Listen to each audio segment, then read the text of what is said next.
നമസ്കാരം. Media 60 news ടൈമിലേക്ക് സ്വാഗതം.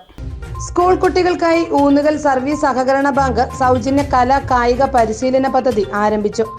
ഊന്നുകൽ പോലീസ് ഇൻസ്പെക്ടർ KP വിനോദ പദ്ധതിയുടെ ഉദ്ഘാടനം നിർവഹിച്ചു. പദ്ധതിയുടെ ഭാഗമായി ഒരുക്കിയ ക്യാമ്പിൽ പങ്കെടുക്കുവാൻ അനേക കുട്ടികളെത്തി. മധ്യവേനൽ അവധിക്കാലത്ത് സ്കൂൾ കുട്ടികൾക്കായി ഊന്നുകൽ സർവീസ് സഹകരണ ബാങ്ക് സംഘടിപ്പിച്ചു വരുന്ന സൗജന്യ കലാകായിക പരിശീലന പദ്ധതിക്ക് തുടക്കം. പദ്ധതിയുടെ ഉദ്ഘാടനം Oonnukal police inspector KP Vinod നിർവഹിച്ചു. പഠനം എന്നെന്നും പഠനമാണ്. നമ്മൾ 1ാം ക്ലാസ്സിൽ ചേർത്തു, നമ്മൾ പഠനം ഡിഗ്രി കൊണ്ട് അവസാനിക്കുന്നില്ല, നമ്മൾ ഗ്രാജുവേഷൻ പൂർത്തിയാക്കാൻ നമ്മുടെ പഠനം അവസാനിക്കുന്നില്ല. നമ്മൾ എന്താണോ ആഗ്രഹിച്ചത് അത് നേടിയെടുക്കുന്നിടം വരെ നമ്മുടെ പ്രയത്നം തുടർന്നുകൊണ്ടേയിരിക്കണം. അങ്ങനെ തുടരാൻ നിങ്ങൾക്ക് എന്നെ പോലാണ്. വഴി നിങ്ങൾ ഇട്ടിട്ട് പോകാതിരിക്കട്ടെ. നഷ്ടമാർഗമാണ്, ആത്യന്തികമായ നഷ്ടമാർഗമാണ് നിങ്ങൾ ഓരോരുത്തർക്കും.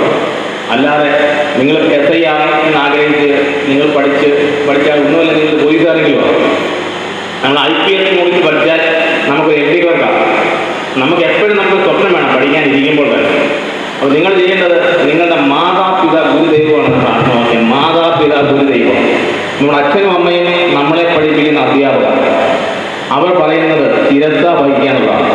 സമൂഹത്തിൽ കുട്ടികൾ നേരിടുന്ന വെല്ലുവിളികളെക്കുറിച്ചും കലാകായിക ഇനങ്ങളിൽ ലഭിക്കുന്ന പരിശീലനത്തിന്റെ പ്രയോജനങ്ങളെക്കുറിച്ചും അദ്ദേഹം വിശദീകരിച്ചു. ബാങ്ക് പ്രസിഡന്റ് MS പൗലോസ് അധ്യക്ഷത വഹിച്ചു. കവളങ്ങാട് ഗ്രാമപഞ്ചായത്ത് വിദ്യാഭ്യാസ standing committee chairman Shibu Padapparambath, ഗ്രാമപഞ്ചായത്ത് വാർഡ് അംഗം Usha Sivan, Joy P. Mathew, Joy Arambankudi, bank sales officer Surendran TS, bank vice president Thomas Paul, secretary KK Binoy, ഭരണസമിതി അംഗങ്ങളായ ജോയ് പോൾ, അഭിലാഷ് KD, ഹൈദ്രോസ് PM, ജോസഫ് ജോർജ്, സോണിയ കിഷോർ, ബിന്ദു ജോബി എന്നിവർ പങ്കെടുത്തു. നിരവധി കുട്ടികൾ ഈ ക്യാമ്പ് പ്രയോജനപ്പെടുത്തി. News desk media 60 Kothamangalam.